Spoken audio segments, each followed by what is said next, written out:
The famous 14th century traveller Ibn Battuta once wrote, "Travelling gives you home in 1,000 strange places, then leaves you a stranger in your own land." Mumbai is a place where I really felt like I had returned to a long forgotten home, and in that reunion, part of my soul also returned to me. Over almost 3 weeks, this island city entertained, challenged, and charmed me. If you ever have the fortune to visit Mumbai, I cannot guarantee you will love every side of her, but I can assure you that you won't be the same after the experience.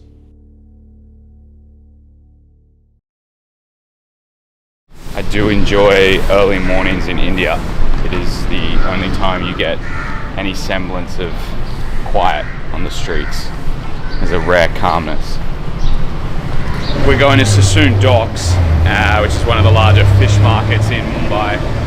I've always found markets, particularly fish markets, to be such a hotbed of action. You know, people haggling, chopping, screaming. So let's go find out.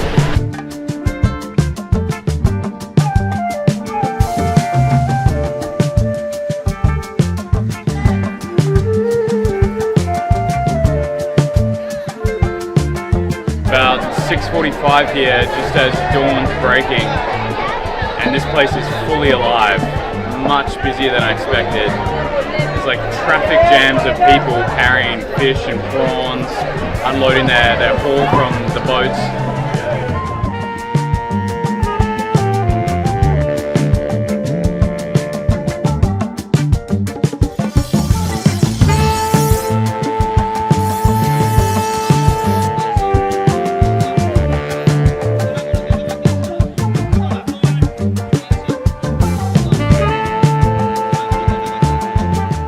India is a constantly moving picture waiting to be clicked.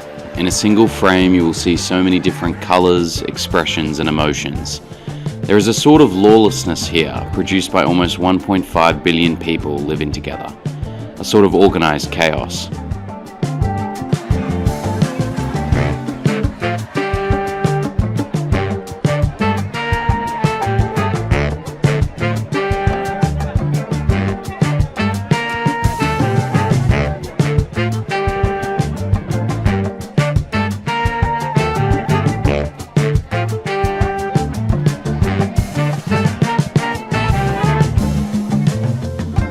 Everywhere I go in the developing world, I find a job that could be added to the list of world's worst jobs. Today's edition was the men who push around these cumbersome contraptions. All day, every day, they weave through the masses, shouting at people to get out of the way. Sadly, in India, it seems that the more physical the job, the less one is paid.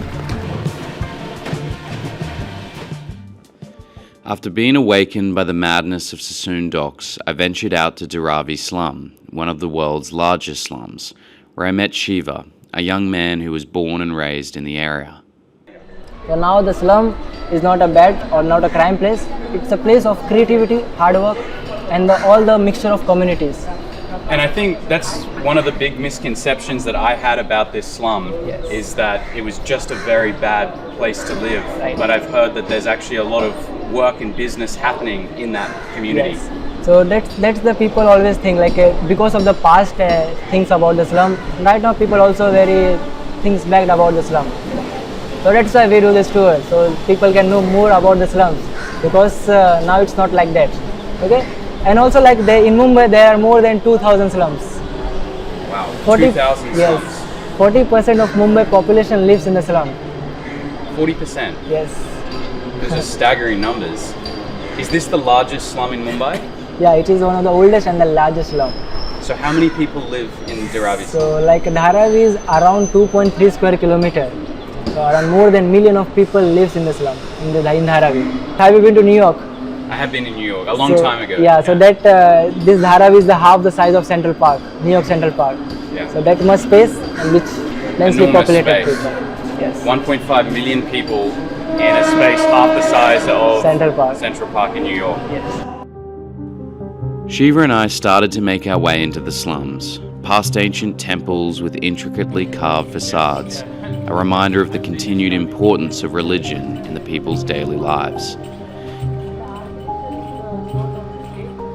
We made our way through the impatient morning commuters who honked their way through the traffic, and around the local wildlife which roams the street as freely and normally as anyone else. And also the people also, instead of doing the bad stuff, they are coming together, started their small businesses and helping each other, supporting each other to grow that businesses. Because in Dharavi, like there are more than 15,000 factories, and not only by the factories, from these factories, like annual revenue generated from Dharavi is $1 billion. $1 billion $1 billion each year? US dollar each year. So because of that only, like it's supporting the economic growth of Mumbai. It's not dependent on anyone, it's independent. So that's why it's very unique. मेरा नाम अजय कुमार है, UP से है, उत्तर प्रदेश से। यहाँ 10-12 साल से काम कर रहा हूँ। धारावी थोड़ा अच्छा लगता है, बाहर नहीं जाते हम लोग, ये इधर ही रहते हैं। और कितना घंटा काम करते हो? 9 घंटा। 9 घंटा। They will melt this down? Melt this down and mold into like this type, and Okay. then cut into the small bars. And who do they sell these to? So in the local market, local area, they live inside a factory. We don't allow them to live freely inside a factory. Okay. They don't have to pay any rent. So that money they can save and send to the village. Yeah. And same all the workers over here, on an average they work 12 to 13 hours.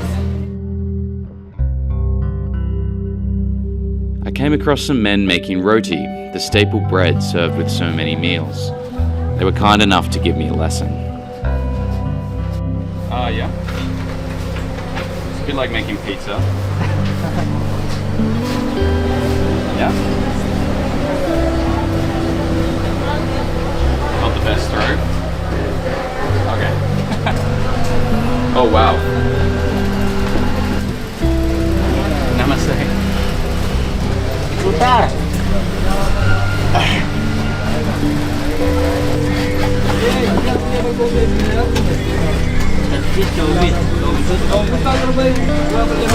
We get the fabric from the whole thing.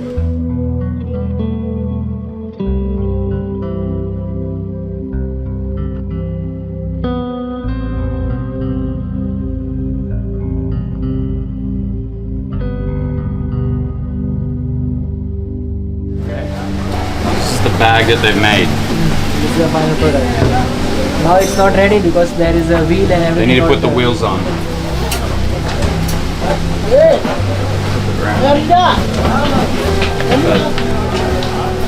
It's a pretty good job, I would say. That's amazing. all are the handmade. All made from scratch, handmade. Incredible. Very different to what I expected. It's a real commercial hub. So much entrepreneurialism and creativity here. And people working hard, like not just sitting around or anything like that. They're doing 12, 13-hour days, and yeah, just a real buzz about the place. So very, very different to what I thought it would be.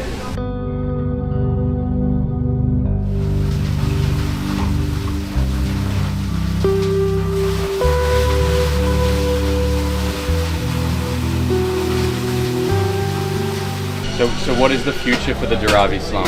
Like now Dharavi is under the redevelopment project. So they will demolish all the project and start to make a building skyscrapers over here. More like it's because it's the central part. So if any development over here, it will be much better for the trading and everything. So when is that going to happen? What year? So this project was started in 2022, and the contract was given to the Gautam Adani. He is one of the richest men of India. Adani. Adani. Yeah. So he got the contract for the redevelopment, but due to some reason, like not a proper plan, or also like over here people are working in the factories, they are living here. So Adani has the policies for the people, for some people, not for everyone. So that's why the people are protesting, like they want a proper fare and everything. So what will happen to the people who are living in this slum? So like the Adani has the policies like if the people who have the document before 2000, so like who are registered here before 2000, they will get in Dharavi only. And as I say, it's a central part, so location is very good. So who will get here, they will become richer in terms of place. But if you were here after 2000, Yeah, you so moved if here? you have like documents like you are registered here after 2000, so you will get something, but not here, outside of Mumbai. Okay.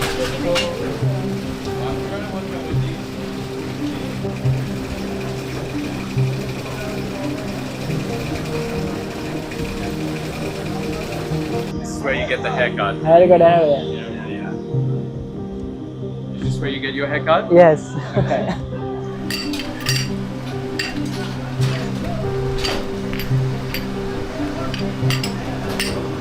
So the plastic pallets that we've seen here are being used to produce these handles, which are then used to go on these, which are the batons or clubs that the police then use. And I was just told that during COVID, these were used quite a lot to hit members of the public that were infringing regulations or laws.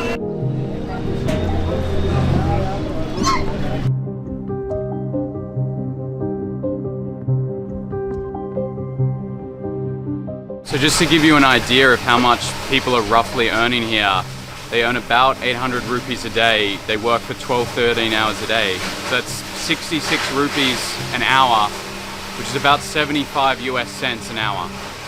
A little more than an Australian dollar. So not a lot of money, but still more than nothing, that's for sure.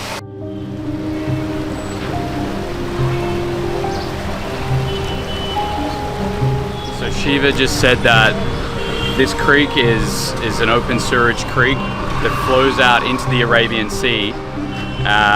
So Mumbai beaches are not great for swimming. Better to look at them than to swim in.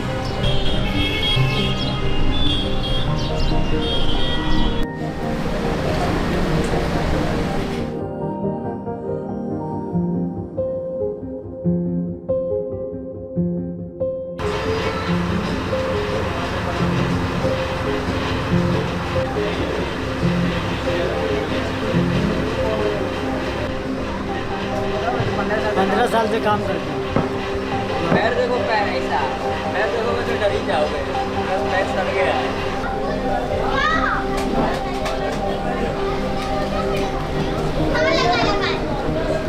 और अभी तक अल्लाह के रहमो करम से जो कुछ है हो रहा है सब ठीक ठाक है। मैं किसी का इंसान का मोहताज नहीं हूँ, ऊपर वाले का खाली मोहताज हूँ।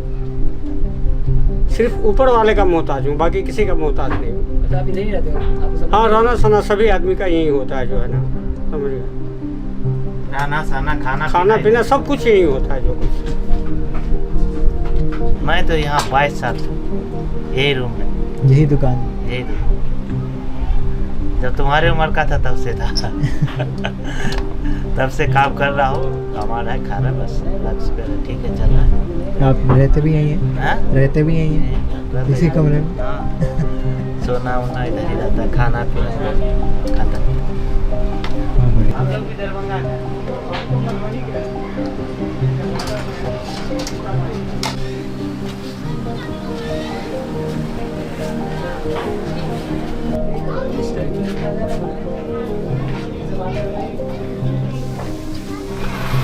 People just live in such close quarters here. I mean, they're a meter away from their neighbor, being right up onto them. And there's so many different smells at the moment. A lot of flavors. So the houses are so small that people don't have the space to have their own washroom or bathroom. So there's these public washrooms that boys and girls share. And I'm told that in the morning, at rush hour, there'll be a big line for these public bathrooms.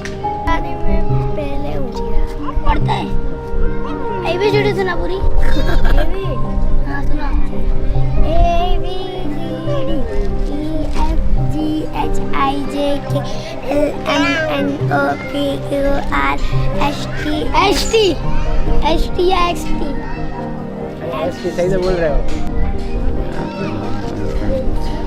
I'm learning Hindi. आपका नाम? Yeah? My name is Hassan.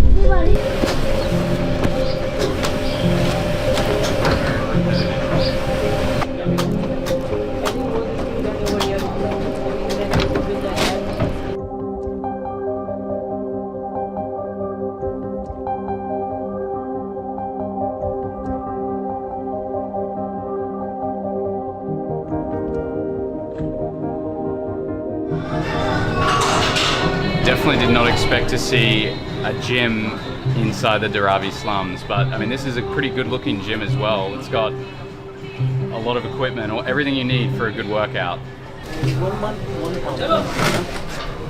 Good. I'm from Australia. Oh my god, Aussie. Yeah, an Aussie.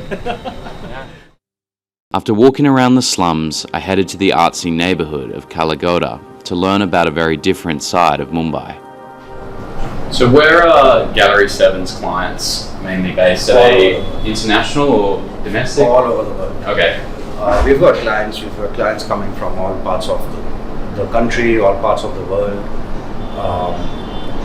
We deal with clients with the US, UK, Australia, Singapore, Canada, everywhere. The kind of works that you see on the walls, they are high value ticket works which appreciate in value over time. And these become good investments for people. So you can invest. You're not only buying a painting which is aesthetically going to beautify your home or your office. It is also going to create more financial value for you down the line, and that helps people in covering their investments, making more money. The art market has grown exponentially over years. The Indian art market has seen different dynamics and has grown multifolds since then. We've got artists on the wall. Some of the artists that we've got is M.F. Hussain, Rita Shaikil, Ram Kumar, S.H. Raza, K.H. Ara, Tayyab Mehta. These artists were extremely prominent in terms of taking Indian modern art ahead and internationalizing it. They were the ones. They were a small group of artists, with other artists had also joined them later, but they started the Progressive Art Group. The Progressive Art Group took Indian art from a very traditional format to modern Indian art and internationalized it by doing a lot of shows internationally and gaining a lot of accolade internationally also. M.F. Hussain is also known as the Picasso of India. Yeah, you can see that in his paintings. So this particular painting was then exhibited at the Victoria and Albert Museum in London. It was then exhibited at the Art House in Singapore, eventually auctioned. And Hussain was prolific in his work. He made all sorts of subjects and all sorts of works. He was a great fan of Mother Teresa. He just loved her work.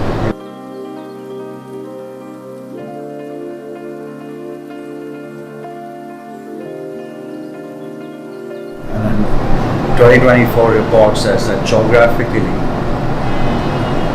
Indian artists were searched the most in 2024, and Hussain and Raza were two of the Indian artists who were searched the highest during 2024. Okay, so they're very popular globally. Extremely popular.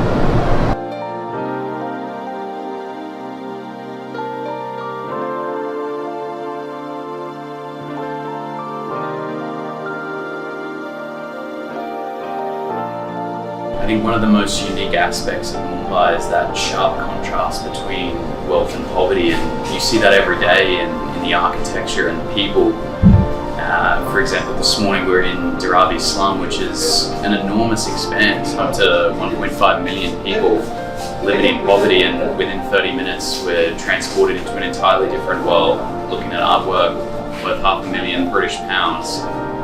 You know, all around the world there's socioeconomic disparity, but like so many things, I think it's just that little bit more pronounced in a place like Mumbai.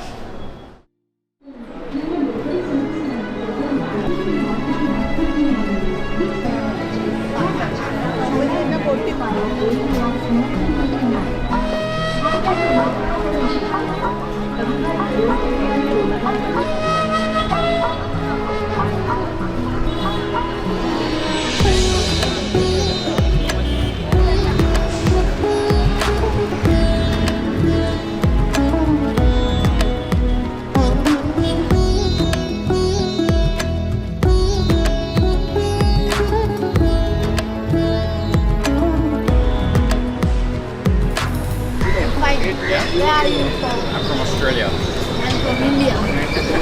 One of the things that makes India so India is just the almost ceaseless chaos and commotion you can find on its streets. It's like a never-ending movie unfolding before your very eyes. You could really just stand on any street corner and you're going to find something entertaining. I don't know if there's anywhere else in the world where cows rule the streets as freely as they do in India. I actually had a cow come in and almost take my coffee from me the other morning. It's very, very Indian, that's for sure.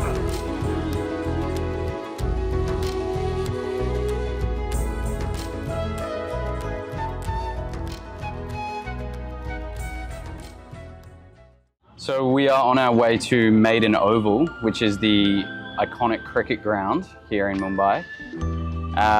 This country are absolutely fanatical about their cricket, and because I'm from Australia, it nearly always comes up in conversation. This is the general way conversations tend to go when people meet me on the streets. Where are you from? I say I'm from Australia.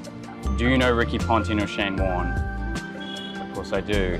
And then they just wax lyrical about all their favourite Australian players. I would say it's a pretty loved up rivalry, which is good to see. So we're going to go to this cricket ground where there's about 5 ovals there where people play cricket constantly. We're going at sunset, so people come down after work for a knockoff hit of cricket, and we're going to go try and talk to some of those fanatics. Yeah. Who's your favourite Australian player? Mitchell Stark. Pat Cummins. Pat Cummins? Yes. He's a good captain. Mitchell Stark. Why do you like Mitchell Stark? He's bowler. Are you a bowler? Yes. Left hand? No, right hand. Right hand.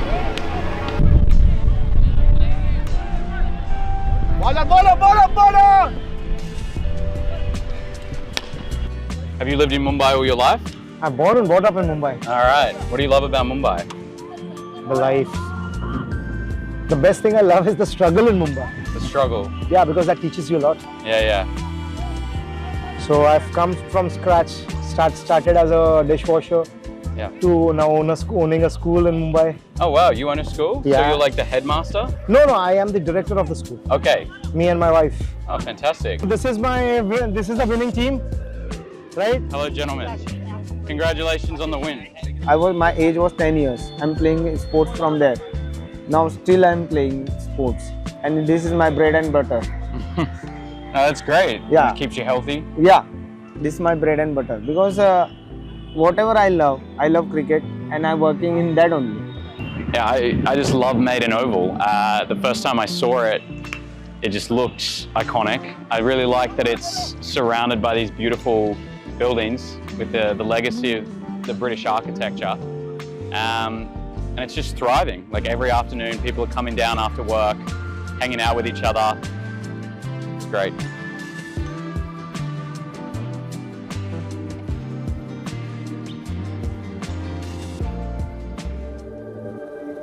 A Mumbai local told me that the reason they love their city is because of the struggle.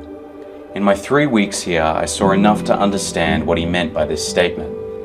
This is a tough city, and for every person who has had their dreams made, there are many more who have had theirs crushed. It is a city of sharp juxtapositions, with billionaire skyscrapers but sprawling slums. A city of animation and verve, but also eerie stillness. A city of laughter and joy, but also pain and sorrow. Like a magnet, this sleepless city will continue to attract dreamers from all over India and the world, and therein lies its magic.